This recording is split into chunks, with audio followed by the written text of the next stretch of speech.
Hello guys, आशा करता हूँ आप सब लोग एकदम मज़े में होंगे। तो आज जो है हमने पहले काफ़ी सारे चीज़ें सीआरपीसी में क्लियर कर ली है। तो अब है जो मेन जहाँ से शुरुआत होती है सीआरपीसी की।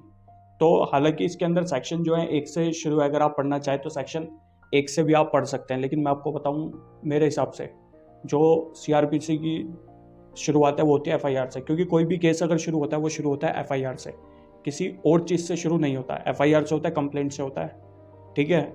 तो अच्छा है कि अगर आप एफआईआर से पढ़ना शुरू करेंगे तो आपको एक रिदम में आप पढ़ते चले जाएंगे।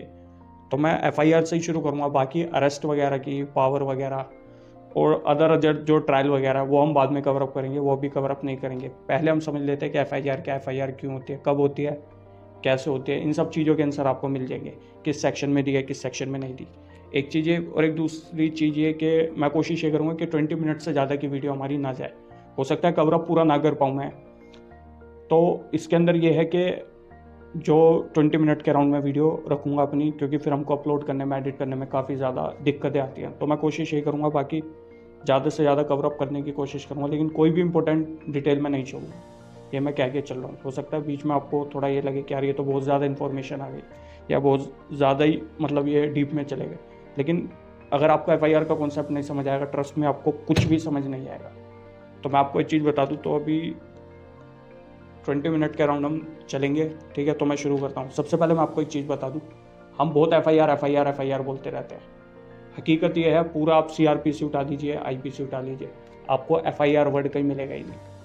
थोड़ा शौक आप हो गए होंगे, बोलेंगे यार ये कैसी बात हो गई। अगर आप बिगनर है, पहली बार पढ़ रहे हैं सीआरपीसी या फिर आईपीसी को, तो मैं आपको बता दूं इसके अंदर कहीं भी एफआईआर के बारे में मेंशन कुछ भी नहीं है। कहीं एफआईआर वर्ड ही आपको नहीं मिलेगा। अगर आपको पता करना है कि भाई एफआईआर के बारे में क्या है, तो मैं आपको बोलूँगा सेक्शन 154 पर आप आ जाइए। तो खोल लीजिए अपना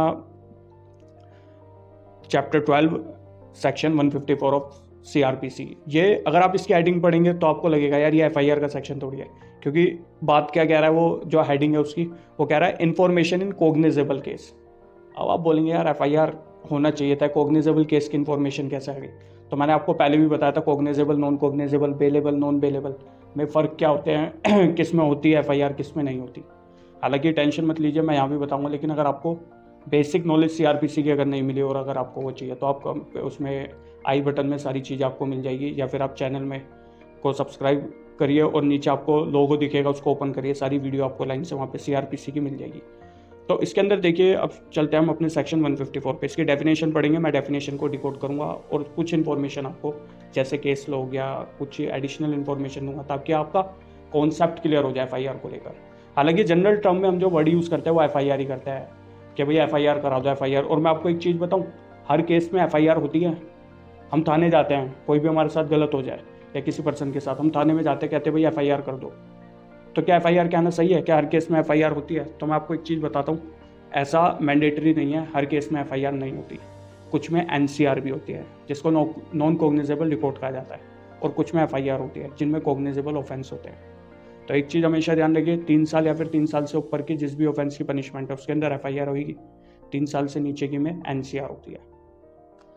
पहली चीज़ ये समझ आ गई। कोग्निजेबल केस में पुलिस को अथॉरिटी है कि वो बिना किसी वारंट के आपको अरेस्ट कर सकती है, बट नॉन कोग्निजेबल केस में पुलिस आपको अरेस्ट करेगी जब उसको वारंट मिल जाएगा, किससे? मजिस्ट्रेट साहब से। ये चीज़ ध्यान रखना।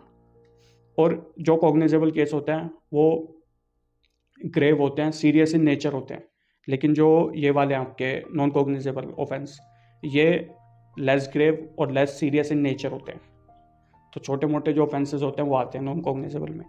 तो अब इसकी डेफिनेशन क्लोज पे आ जाते हैं। होपफुली आपने खोल ली होगा बेयर एक्ट वगैरह। तो इसके अंदर क्या है, अगर हम इसकी देखेंगे पूरा, तो 3 पार्ट में इसको बांट रखा है। हालांकि काफ़ी बहुत बड़ा सेक्शन है ये। तो हमेशा कोई भी सेक्शन पढ़ो उसके डिकोड करके चलते रहो, धीरे धीरे तोड़ तोड़ के पढ़ो। तो अगर आप तोड़ तोड़ के सेक्शन की जो लाइन है वो पढ़ोगे ना, वर्डिंग को तोड़ तोड़ के, तो आपको ज़्यादा जल्दी समझ आएगा और अच्छे से समझ आएगा। तो अब मैं आता हूँ फर्स्ट क्लॉज पे, सेक्शन 154 ऑफ सीआरपीसी के। ये कहता है, every information relating to the commission of cognizable offence. अगर कोई भी इंफॉर्मेशन है जो किससे रिलेटेड है, कि भाई कोई कॉग्निजेबल ऑफेंस हुआ है, ठीक है, इफ गिवन, अगर दी जाती है orally to an officer in charge of the police station. किसको दी जा रही है? ओरली दी जा रही है। किसको दी जा रही है? ये दी जा रही है officer in charge of police station, यानी कि हो गए हमारे SHO साहब, उनको दी जा रही है shall be reduced to writing by him. ये किसके लिए है? ये SHO साहब के लिए है। और वर्ड यूज हो रहा है यहाँ पर शैल बी, यानी कि मैंडेटरी है। Shall be reduced to writing by him, SHO साहब द्वारा राइटिंग में उसको लिखा जाएगा, और अंडर हिज डायरेक्शन, या फिर उनके डायरेक्शन में, या तो वो खुद लिखेंगे या डायरेक्शन देंगे किसी अदर पुलिस ऑफिसर को। And be read over to the informant, फिर लिखने के बाद उसको एक बार पढ़ के सुनाएंगे, किसको? इन्फॉर्मेंट को। अब एक बात मैं आपको यहाँ पे रोक के क्लियर करता हूँ कि FIR क्या उसी पर्सन के द्वारा हो सकती है कि जो जिसके साथ घटना घटी है? तो आपका ख्याल होगा जनरली आप बोलेंगे कि भाई हो सकती है। अगर ऐसा मान लीजिए पर्सन की मर्डर हो गया, पर्सन का एक्सपायर हो गया, तब कौन करेगा? तो चाहे मर्डर हो या ना हो, ऐसा कोई भी मैंडेटरी नहीं कि उसी पर्सन द्वारा FIR कराई जा सकती है जिसके साथ ऑफेंस हुआ। ऐसा कोई भी मैंडेटरी रूल नहीं है, कोई भी पर्सन जाके कर सकता है। और एक चीज़ का ध्यान रखिए, जो भी पुलिस को पहली इंफॉर्मेशन मिली और पुलिस को ये पता लग गया कि भाई कॉग्निजेबल ऑफेंस हुआ है, तो उसमें पुलिस को FIR करनी पड़ेगी, तभी पुलिस कर लेगी, पुलिस बात का वेट नहीं करेगी। अब इसके बाद इसी के आगे बढ़ते हैं। And be read over to the informant and every such information whether given in writing और रिड्यूस टू राइटिंग, ऐसी कोई भी इंफॉर्मेशन, ठीक है, चाहे वो राइटिंग में दी गई हो, यानी कि आप ओरली भी दे सकते हो और आप राइटिंग में भी दे सकते हो, या फिर राइटिंग में आपने लिखी हो या फिर उन्होंने लिखी हो या आपने दी हो। उन्होंने कितने? पुलिस ऑफिशियल्स अगर जो लिख रहे हैं, shall be signed by a person giving it, उस पर्सन के साइन लिए जाएंगे, यानी कि इन्फॉर्मेंट के जो इसको दे रहा है। अगर आपने कोई रिटर्न में दिया है तो आपको उस पर साइन करने पड़ेंगे, तब देंगे, या फिर पुलिस ऑफिसर ने लिखा है वो आपको पढ़ के सुनाएगा, फिर आपके उस पर साइन ले लेगा। And the substance therefore shall be entered in a book to be kept by such officer in forms as state government may prescribe in this behalf। एक उनकी अपनी बुक होती है, पुलिस डायरी जिसको बोला जाता है, उसके अंदर भी वो इन्फॉर्मेशन वगैरह सारी डालेंगे, और किस फॉर्म में डालेंगे? जो भी स्टेट गवर्नमेंट ने प्रिस्क्राइब कर रखा होगा उस फॉर्म में। तो यहाँ तक आपको समझ आ गया? अब इसके बाद आ जाइए, तो यहाँ तक आपने समझ लिया। अब इसके बाद आता है प्रोवाइजो के ऊपर। प्रोवाइजो क्या कहता है? प्रोवाइजो कहता है provided that if the information is given by a woman against हुम an offence under section 326A, 326B, section 354, section 354A, 354B, 354C, D, 376, 376A, AB, B, C, D, DA, DB, E, या फिर section 509 of IPC is alleged to have been committed or attempted, then such information shall be recorded by a woman police officer or any woman officer। एक चीज़ इसमें ध्यान रखना कि अगर कोई ऐसी इंफॉर्मेशन आई है वुमेन के रिगार्ड में कि भाई ऑफेंस कमिट हुआ है वुमेन के अगेंस्ट में, यानी कि वुमेन के साथ ऑफेंस कमिट हुआ है, कौन कौन से ऑफेंस हो सकते हैं? ये सेक्शंस है, ठीक है। इसके अंदर सेक्सुअल हरासमेंट का आ गया सेक्शन, असोल्ट का आ गया, डिस्टॉप का आ गया, मॉडेस्टी ऑफ वुमेन के रिगार्ड में आ गया, और रेप आ गया इसके अंदर, ठीक है। तो ये सारे सेक्शंस हैं। अगर इसमें कोई वुमेन इन्फॉर्मेशन देने आ रही है तो वो इन्फॉर्मेशन लिखी जाएगी वुमेन पुलिस ऑफिसर द्वारा, या फिर किसी भी एनी वुमेन ऑफिसर द्वारा। इस चीज़ का ध्यान रखना, कोई मेल इन्फॉर्मेशन नहीं लिखेगा अगर इस रिगार्ड में कोई भी इन्फॉर्मेशन दी जा रही है। ये रूल है, इसके अंदर मेंशन है। अब इसके बाद दोबारा आ जाओ, एक और प्रोवाइजो बात कह रहा है, provided further that point A सब क्लोज है in the event that the person against whom an offense under 354 वही सेम सेक्शन है is alleged to have been committed or attempt is temporary or permanently mental or physically disabled, then such information shall be recorded by a police officer at the residence of the person seeking to report such offense or at a convenient place of such person's choice in the presence of interpreter or special educator। देखिए जो sections हैं वो वही sections हैं जो women के against में offence होते हैं, रेप, सेक्सुअल असोल्ट वगैरह के ऑफेंसेस हैं। तो इसके अंदर क्या है, अगर मान लीजिए वो मेंटली या फिर फिजिकली जो है वो डिसेबल्ड है, या तो और फिजिकली जो और मेंटली डिसेबल्ड है वो कैसा डिसेबल्ड हो सकता है, या तो टेम्परेरी हो सकता है या परमानेंटली हो सकता है। कॉम्पिटिटिव एग्जाम में ये क्वेश्चन आ जाते हैं कि भाई ये जो डिसेबल्ड की बात की गई है, ये मेंटली फिजिकल बोला गया, क्या वो परमानेंटली और टेम्परेरी भी हो सकता है? तो कंफ्यूज मत होना, इसमें बोला गया जो ऐसी वुमेन अगर है जो मेंटली और फिजिकली डिसेबल्ड है, टेम्परेरी भी हो सकती है या फिर परमानेंट भी हो सकती है, अगर उससे रिलेटेड कोई इन्फॉर्मेशन वो देना चाह रही है तो ऐसे में पुलिस ऑफिसर्स को उसके रेजिडेंस पे जाना पड़ेगा। अब रेजिडेंस पे अगर जाना पड़ेगा तो इसमें फिर आपके दिमाग में ये आएगा कि भाई अगर रेजिडेंस पे तो कौन जाएगा? तो जाहिर सी बात है वुमेन ऑफिसर ही जाएगी, क्योंकि ऊपर वो चीज़ मेंशन थी। तो वुमेन ऑफिसर उसके रेजिडेंस पर जाएगी या फिर किसी ऐसे प्लेस पर जाएगी जो उसकी चॉइस के हिसाब से हो, तो वहाँ पर वो जाएगी और फिर वो इन्फॉर्मेशन उससे लेगी। किसकी प्रेजेंस में? या तो इंटरप्रेटर हो या स्पेशल एजुकेटर हो, उसके प्रेजेंस में हो सकती है। ये पॉइंट कह रहा है ए। अब आ जाओ बी के ऊपर। बी कहता है the recording of such information shall be videographed. तो ये जो उसके प्लेस पर जाके इन्फॉर्मेशन वगैरह है, तो ये वीडियोग्राफ्ड होनी चाहिए। शैल बी वर्ड यूज़ है या मे बी वर्ड यूज़ नहीं है, चॉइस नहीं है, या आपको ये डायरेक्शन दे रखा है कि आपको फुलफिल करना ही पड़ेगा, तो वीडियोग्राफ करनी पड़ेगी। सी क्लोज सब क्लोज ये कहता है the police officer shall get the statement of the person recorded by judicial magistrate under this and this section as soon as possible. अगर ऐसा मतलब जो भी ये प्रोवाइजो में दे रखा है, अगर ऐसी सिचुएशन होती है तो ये ड्यूटी बनती है पुलिस ऑफिसर की, जितनी जल्दी होए 164 की स्टेटमेंट वो कराए। अब आप बोलेंगे कि 164 के ये मजिस्ट्रेट साहब के सामने, जो जुडिशियल मजिस्ट्रेट होता है उनके सामने ये स्टेटमेंट रिकॉर्ड कराई जाती है, तो जितनी जल्दी हो सके ये उनको कराना है। ये हो गया सी पॉइंट क्लोज, खत्म। अब आ जाओ सेकंड क्लोज पे। सेकंड क्लोज कहता है copy of information as recorded under subsection 1 shall be given forthwith free of cost to the informant.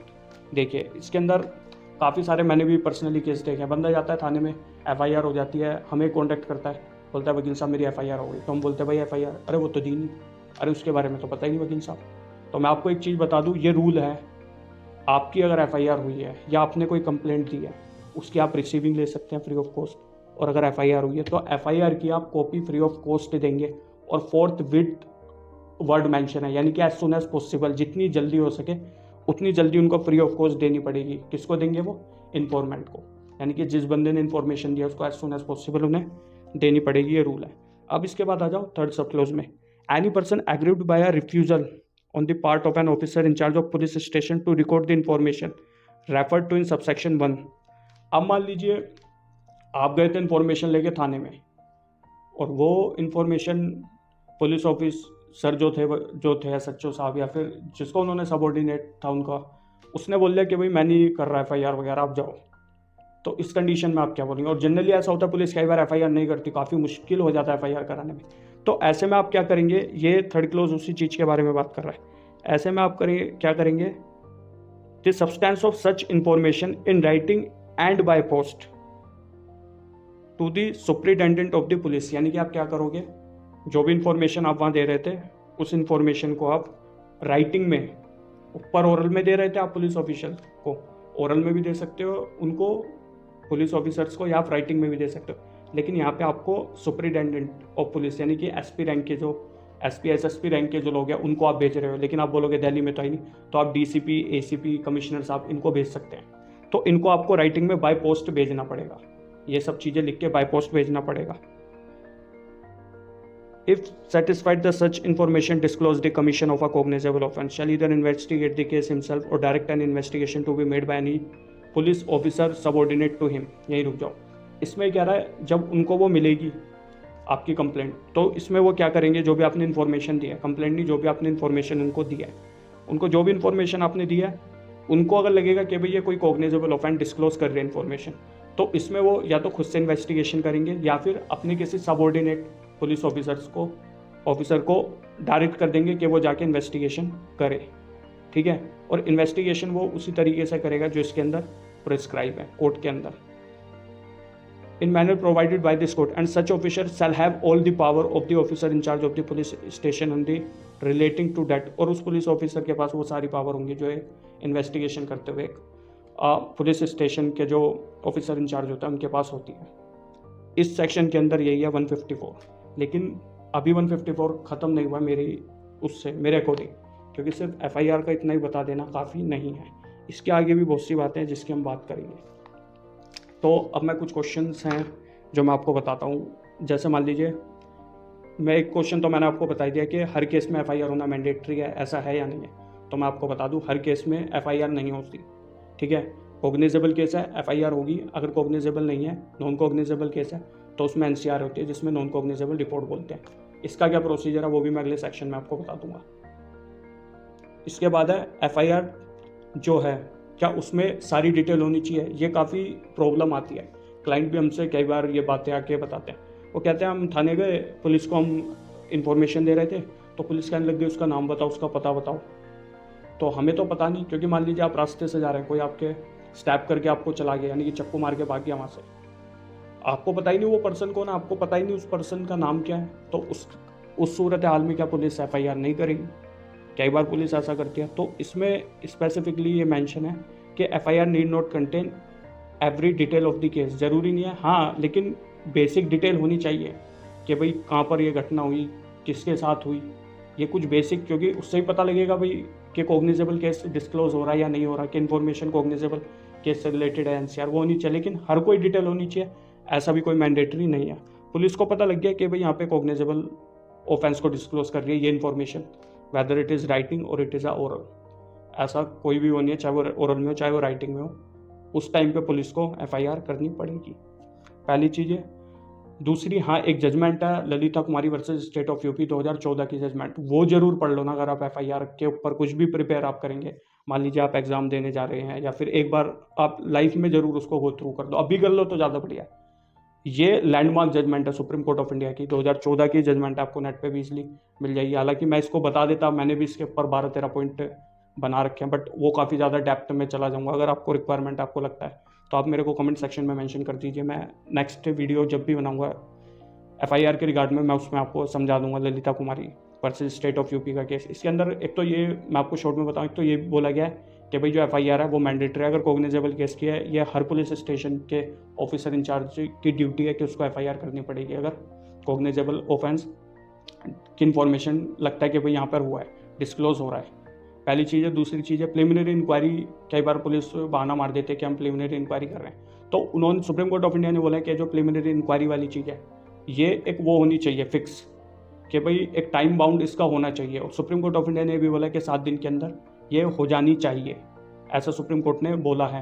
हालांकि अगर आप ब्रिजभूषण वाला जो आप देख रहे हैं, जो जंतर मंतर पर धरने पर बैठे थे महिला पहलवान, तो सुप्रीम कोर्ट ऑफ इंडिया में जब इस चीज़ को लेकर मैटर किया तो वहाँ पर भी उन्होंने बोला था कि 1 हफ्ते के अंदर वो FIR वगैरह दर्ज कर लेंगे। तो सुप्रीम कोर्ट ऑफ इंडिया ने बोला ठीक है, हम 1 हफ्ते बाद की डेट दे देते हैं। तो जिस दिन डेट होनी थी नेक्स्ट डेट, उससे एक दिन पहले रात के टाइम पुलिस ने FIR कर ली थी। तो वहाँ से भी एक थोड़ी इस चीज़ की झलक मिलती है कि भाई जो प्रिलिमिनरी इंक्वायरी है उसके लिए 1 हफ्ते के अंदर भी उन्होंने करा है ये काम। ब्रिजभूषण का एक अच्छा एग्जाम्पल अगर आप न्यूज़ में देखते होंगे ये चीज़ें। तो इसके बाद एक ललिता कुमारी और स्टेट ऑफ यूपी केस देख लो ना, बहुत ज़्यादा ज़रूरी है, मैं बार बार इस बात को कह रहा हूँ। और एक चीज़ ये, जैसे मान लीजिए आपने इन्फॉर्मेशन दी पुलिस को कि भाई ऐसे ऐसे वहाँ पर किसी का मर्डर हो गया, तो ये कॉग्निजेबल केस की कर दिया डिस्क्लोज, कि भाई इन्फॉर्मेशन डिस्क्लोज कर दिया, कॉग्निजेबल केस हुआ है। पुलिस वहाँ गई और विटनेस की स्टेटमेंट रिकॉर्ड करने लग गई। FIR आपकी नहीं करी, बट वहाँ गई प्लेस पर जाकर पता करा और फिर स्टेटमेंट रिकॉर्ड आपकी करने लग गई। तो जिसकी स्टेटमेंट रिकॉर्ड कर रही है क्या वो FIR होगी, या जहाँ से इन्फॉर्मेशन मिली है पुलिस को वो FIR होगी, जिस पर्सन ने दी है। तो इसके अंदर अगर आप 154 का फर्स्ट क्लोज देखेंगे तो इसमें क्लियरली मेंशन है every information related to the commission of cognizable offence. कोई भी इन्फॉर्मेशन जैसे पुलिस को मिल गई जिस पर्सन द्वारा, तो FIR वहीं होगी, वो बंदा विटनेस के अंदर आ जाएगा। समझ गए, वो बंदा विटनेस के अंदर आ जाएगा जिसकी स्टेटमेंट पुलिस लिख रही है। लेकिन जिसने इन्फॉर्मेशन दी है कि कॉग्निजेबल ऑफेंस जहाँ पर डिस्क्लोज हो गया पुलिस को, तो पुलिस वहाँ पर FIR उस पर्सन के ब्याह पे फिर FIR मानी जाएगी। इस चीज़ को ध्यान रखना। इसके बाद आ जाओ, एक केस हो रहा है, एक केस मैं आपको बता देता हूँ, काफ़ी ज़्यादा ज़रूरी है। State of AP versus Punati Ramulu, Punati Ramulu है, PUNATI RAMULU, रमनू। ये 1993 का केस है, AIR 1993, supreme court of India का ये केस है। इस केस के अंदर क्या हुआ था कि जो सुप्रीम कोर्ट ऑफ इंडिया ने बात बोली, सुप्रीम कोर्ट ऑफ इंडिया ने ये बोला कि अगर किसी पुलिस ऑफिसर के पास आप गए FIR कराने के लिए, पुलिस ऑफिसर ने ये बोला कि भाई हम FIR नहीं करेंगे। क्यों नहीं करेंगे? क्योंकि ये तो हमारे उसमें एरिया में घटना ही नहीं घटी, ये तो, और जनरली ऐसा होता भी है कि पुलिस बोलती है हमारे एरिया में तो ये घटी नहीं, तो हम क्यों FIR करें। तो इसमें अगर पुलिस मना कर रही है ना, तो इसका मतलब सुप्रीम कोर्ट ऑफ इंडिया ने कहा ये है कि पुलिस अपनी ड्यूटी को फुलफिल करने से भी चट रही है। इसमें पुलिस क्या कर सकते हैं, उस इंफॉर्मेशन को रिकॉर्ड कर एज सुन एज पॉसिबल, जितनी जल्दी हो सके, जो उस जुरिडिक्शनल एरिया का थाना है जहाँ पर वो घटना पुलिस को पता लग गई उस एरिया में घटी है, तो वहाँ पर as soon as possible police उस पुलिस स्टेशन में वो रिपोर्ट भेज देगी। FIR हालांकि वहीं होनी है, लेकिन पुलिस की ये ड्यूटी है, ये पुलिस, क्योंकि ऑफेंस तो हुआ है ना कहीं, और पुलिस का काम है ऑफेंस में कि भाई कम करना, क्राइम को कम करना, तो ऑफेंस तो हुआ ही है, तो ये पुलिस की ड्यूटी बनती है कि वहाँ पे उसको वो फॉरवर्ड कर देंगे एज सुन एज पॉसिबल, वो मना नहीं कर सकते। और एक मैं एक चीज़ आपको इसके साथ बताऊं, ये एक्चुअली है जीरो एफआईआर, इसको बोला जाता है जीरो एफआईआर, क्योंकि कॉन्सेप्ट जो है justice Verma committee, Nirbhaya case के बाद 2013 में जस्टिस वर्मा कमेटी आई थी, जिसके अंदर जीरो एफआईआर के बारे में कहा गया था कि भाई जीरो एफआईआर भी होनी चाहिए। ये वही होती है कि मान लीजिए अगर ये थाना एफआईआर नहीं कर रहा तो आप किसी और थाने में जाकर वहाँ पर जीरो एफआईआर हो जाएगी और वो थाना अपने आप एफआईआर वहीं भेज देगा, ये डिटेल वहाँ भेज देगा जहाँ पर ये जुरिडिक्शनल एरिया जो थाना जुरिडिक्शन में जिसके में आ रहा है ये, वो भेज देगा। हालांकि इसमें क्या वो जीरो एफआईआर में जस्टिस वर्मा कमेटी ने अपनी रिकमेंडेशन में बताया कि भाई जीरो एफआईआर का भी कॉन्सेप्ट लाओ। अब इसके बाद बहुत सी चीज़ें अडॉप्ट भी करी गई, लेकिन 2019 में एक हैदराबाद में रेप केस हो गया था जिसमें लड़की का मर्डर भी कर दिया था, जो स्टोरी भी आपने सुनी होगी। मैं प्रोसिक्यूटर्स का नाम नहीं लूँगा इसके अंदर, रेप विक्टिम का नाम नहीं लूँगा। इसमें हुआ था स्कूटी वगैरह ख़राब हो गई थी, तो उस चक्कर में फिर 3-4 लड़कों ने रेप कर दिया था। हालांकि पुलिस ने शूट आउट में मार भी दिया था उनको, लड़कों को। तो वहाँ पर ये आई थी इन्फॉर्मेशन बाहर निकल कर के जब उस लड़की के माँ बाप गए थे थाने में कंप्लेंट कराने के लिए गुमशुदगी, तो पुलिस ने ये कह के मना कर दिया था कि ये हमारे जुरिडिक्शनल एरिया में आई नहीं, आप कहीं और चाहिए। हालांकि इसके बाद उस थाने के पुलिस ऑफिसर सस्पेंड भी कर दिए गए थे। तो जो हमारी होम मिनिस्ट्री है, जो गृह मंत्रालय, उसने फिर एडवाइजरी जारी करी और उसने बोला कि जीरो एफआईआर का कॉन्सेप्ट है, आप जीरो एफआईआर करा सकते हैं, ऐसा नहीं है कि नहीं है, ये आप मना कर देंगे। तो 2019 में फिर से जो हमारी मिनिस्ट्री ऑफ होम अफेयर है उन्होंने ये बात बोली। तो ये स्टेट ऑफ एपी वर्सेस पुनाती रामुला आप देख सकते हैं, ये आपको समझ आ जाएगा। इसके बाद हाँ एक चीज़ और, क्या 2 या 2 से ज़्यादा एफआईआर हो सकती है? नहीं हो सकती सेम ऑफेंस को लेकर। तो ऐसा भी हो सकता है कि भाई किसी पर्टिकुलर प्लेस पर ऑफेंस आपके साथ भी हुआ है, किसी और के साथ भी हुआ है, ठीक है। तो इसमें 2 एफआईआर होने को हो सकती है, ऐसा कोई भी हार्ड एंड फास्ट रूल नहीं कि सिर्फ एक ऑफेंस के एक ही एफआईआर होगी। लेकिन हाँ, कोर्ट क्या करता है, जब कोर्ट देखता है कि भाई ये सेम ही है, तो कोर्ट उनको एक जगह कर देता है, ख़त्म नहीं करेगा, कोर्ट उनको एक जगह कर देगा ताकि कोर्ट के लिए और पुलिस के लिए सहूलियत हो जाए, पार्टी के लिए भी सहूलियत हो जाए कि वो केस फिर रेगुलर बेस पे चले। क्योंकि फिर केस का डिसीजन आने में ज़्यादा टाइम नहीं लगता, क्योंकि कोर्ट भी कंफ्यूज नहीं रहता, क्योंकि वहाँ कुछ और चल रहा है, यहाँ कुछ और चल रहा है, तो फ़ायदा कुछ है नहीं। इसलिए कोर्ट के लिए सुविधा भी रहती है, तो इसलिए कोर्ट उसको एक जगह कर देता है। और 2 एफआईआर हो या 2 से ज़्यादा हो, ऐसा कोई भी हार्ड एंड फास्ट रूल नहीं है, होने को हो सकती है। क्योंकि मान लीजिए आप वो पर्सन किसी और प्लेस पर रह रहा है, आप किसी और प्लेस पर रह रहे हो, आपके साथ वहाँ घटना घटी हो, उसके साथ वहाँ घटना घटी हो, तो हो सकता है कि भाई उसको अलग एफआईआर करानी पड़ेगी और इसको अलग करानी पड़ेगी। तो ऐसा हो सकता है, कोई भी ऐसा हार्ड एंड फास्ट रूल नहीं है। तो एफआईआर के अंदर यही सारी चीज़ें थी जो बहुत मेन चीज़ है। ललिता कुमारी वर्सेस स्टेट ऑफ यूपी की जजमेंट जरूर गो थ्रू कर लो ना, अगर आपको नहीं समझ आए तो आप मेरे को बता दो ना। हालांकि 20 मिनट से ज़्यादा इस वीडियो को लग गए हैं। तो एफआईआर का पूरा कॉन्सेप्ट यही है, बाकी मैं सेक्शन 155 से आगे नेक्स्ट वीडियो में कवर अप करूँगा। आशा करता हूँ आपको ये वीडियो बढ़िया लगे, आपको कॉन्सेप्ट आपका क्लियर हो जाए अच्छी तरीके से। अगर आपको कोई कमी लगती है, आपको लगता है ये हो वो हो, कुछ भी अगर आपको चेंजेस लगते हैं, कुछ आपको लगता है, तो वो कमेंट सेक्शन में मेंशन करके बताइए। तो मिलते हैं हमारी नेक्स्ट वीडियो में, तब तक के लिए खुश रहिए, मज़े में रहिए।